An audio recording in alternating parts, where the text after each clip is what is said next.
Welcome to रोशन की class YouTube channel. दोस्तों, आप सभी का आज के इस वीडियो में एक बार फिर से बहुत बहुत स्वागत है। आज के इस वीडियो में हम यहाँ पे देखने वाले हैं सूक्ष्म पाठ्य योजना और विषय होगा विज्ञान का। अगर उप विषय की बात करें तो रसायन विज्ञान लिख सकते हैं उप विषय में। अगर नॉर्मल आपको विज्ञान विषय का बनाना है तो भी आप विज्ञान विषय का ये जो वीडियो मैं बना रहा हूँ इसको देख के आप माइक्रो टीचिंग का आपका जो इंट्रोडक्शन स्किल है यानी कि प्रस्तावना कौशल है उसके ऊपर आप बना सकते हैं सूक्ष्म पाठ्य योजना। अगर वीडियो से आप लोगों को लाभ मिलता है तो प्लीज़ वीडियो को लाइक कर दीजिएगा। और ऐसी वीडियो अगर आप लोगों को डेली बेसिस पे चाहिए, क्योंकि यहाँ पे मैं एक एक पॉइंट आप लोगों को बताता हूँ, कोई भी चीज़ बस ऐसे दिखा नहीं देता हूँ। कोई चीज़ है यहाँ पे लिखा हुआ तो वो क्यों लिखा गया है वो एक एक पॉइंट मैं आप लोगों को समझाता चलता हूँ। तो अगर ऐसी वीडियो अगर आप लोगों को डेली बेसिस पे देखना है तो रोशन की क्लास यूट्यूब चैनल को सब्सक्राइब कर लीजिए, साथ ही साथ बेल आइकन जरूर दबा के रखिएगा। तो देर नहीं करते हैं, चलिए स्टार्ट करते हैं आज की वीडियो। देखिए यहाँ पे लिखा गया है, सबसे पहले आपको लिखना होता है सूक्ष्म पाठ्य योजना। सबसे ऊपर लिख दीजिएगा आप, यहाँ पे लिखा नहीं गया है, सूक्ष्म पाठ्य योजना लिख दीजिएगा यहाँ पे। उसका देखिए पाठ का स्वरूप लिखा गया है, पाठ द्वितीय, यानी कि सूक्ष्म पाठ्य योजना आप सभी को पता है 2 बार पढ़ानी होती है। एक बार पाठ पढ़ाना होता है, उसका फिर से अगर उसमें कुछ कमियां रहती हैं या नहीं भी रहती हैं फिर से आपको पुनः पाठ पढ़ाना होता है।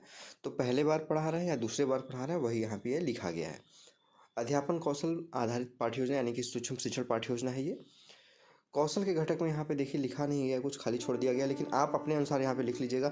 कौशल का नाम है यहाँ पे देख लीजिए, मैं लिख देता हूँ प्रस्तावना। प्रस्तावना प्रस्तावना कौशल है।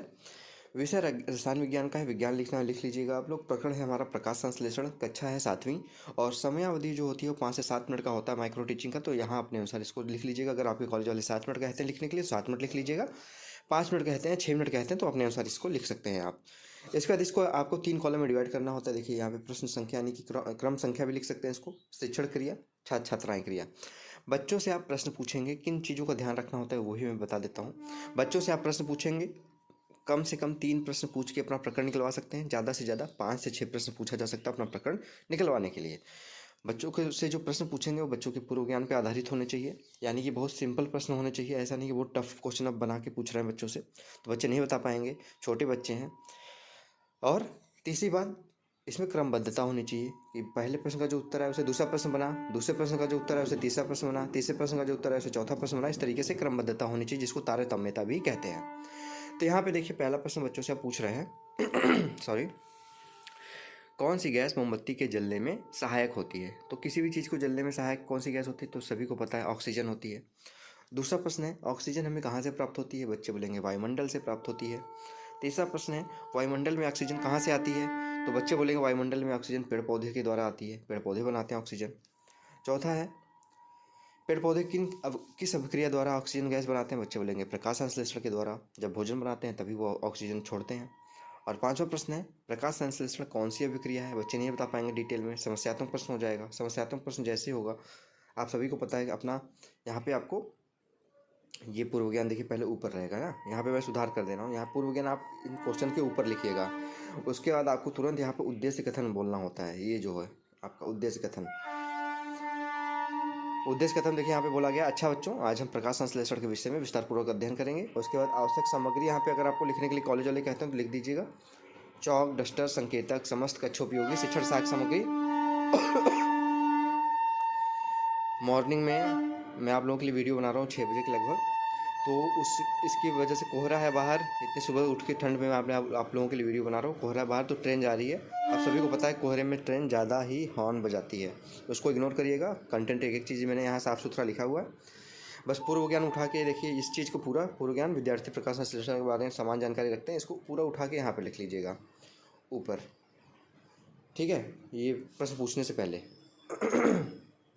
इतना सब होने के बाद आपको अपना एक चार्ट बनाना होता है जिसमें लिखना होता है अवलोकन सारणी, और दूसरी तरफ लिखना होता है मूल्यांकन सूची।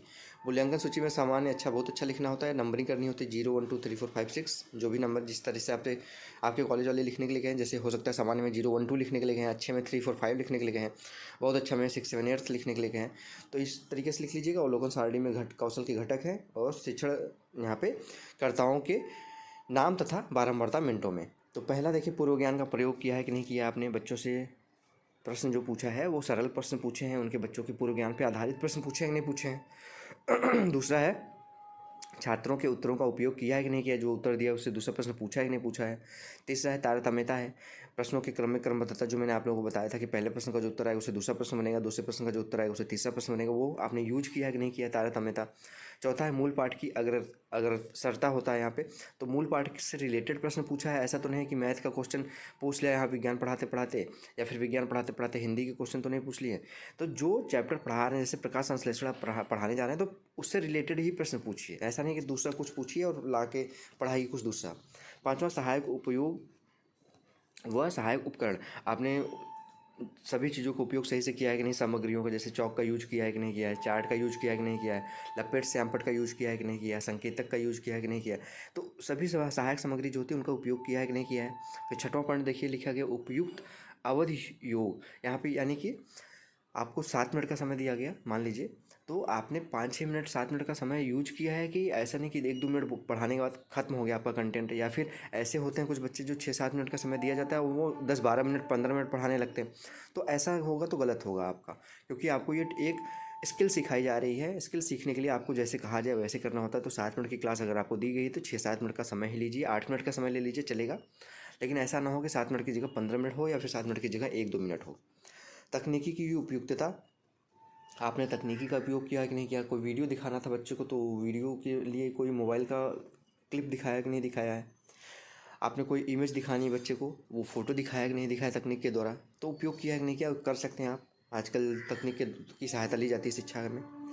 अगला है देखिए, तत्कालिक घटनाओं से संबद्धता एवं रुचिबद्धता रुचिपूर्णता, यानी कि जो प्रश्न पूछा है वो आसपास की तुरंत की घटनाओं से कुछ जोड़ के प्रश्न पूछेंगे, तो बच्चों को आसपास के वातावरण से जोड़ के पढ़ाएंगे तो ज़्यादा अच्छा उनके ऊपर इफेक्ट पड़ता है। तो ये सारी चीज़ें होती हैं यहाँ पे कौशल के घटक में। और सभी जो कौशल होते हैं, जैसे प्रस्तावना कौशल हो गया, व्याख्या कौशल हो गया, प्रश्नीकरण कौशल हो गया, उद्दीपन परिवर्तन कौशल हो गया, ये सभी जो कौशल होते हैं सबके कुछ न कुछ घटक होते हैं, यानी कि उस कौशल को करने के बाद ये सारी चीज़ें आप सीखने वाले हैं।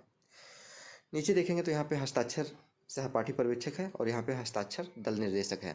यहाँ पे दोनों लोग अपना हस्ताक्षर करेंगे। आपके द्वारा कोई चीज़ अगर कमी होगी तो उसको नीचे लिखा जाएगा, अच्छाई होगी उसको भी लिखा जाएगा, कुछ सुझाव होगा उसको भी लिखा जाएगा। तो दोस्तों ये था आज का सूक्ष्म पाठ्य योजना। आशा करता हूँ आप लोगों को सूक्ष्म पाठ्य योजना आज की पसंद आई होगी। अपने अनुसार इसको आप बना के लिख सकते हैं। क्वेश्चन आंसर मैंने आप लोगों को दिखा दिया यहाँ पे। अगर इस वीडियो की पीडीएफ आपको बिल्कुल फ्री में चाहिए तो रोशन की क्लास टेलीग्राम चैनल पर जाइएगा, वहाँ से बिल्कुल फ्री में इसकी पीडीएफ डाउनलोड कर सकते हैं। और अगर वीडियो अच्छी लगी हो तो प्लीज़ दोस्तों वीडियो को लाइक ज़रूर करिएगा, और ऐसी वीडियो डेली बेसिस पे देखने के लिए रोशन की क्लास यूट्यूब चैनल को सब्सक्राइब कर लीजिएगा। तो फ्रेंड्स, मिलते हैं नेक्स्ट वीडियो में, तब तक के लिए आप सभी का बहुत बहुत धन्यवाद। जय हिंद, वंदे मातरम।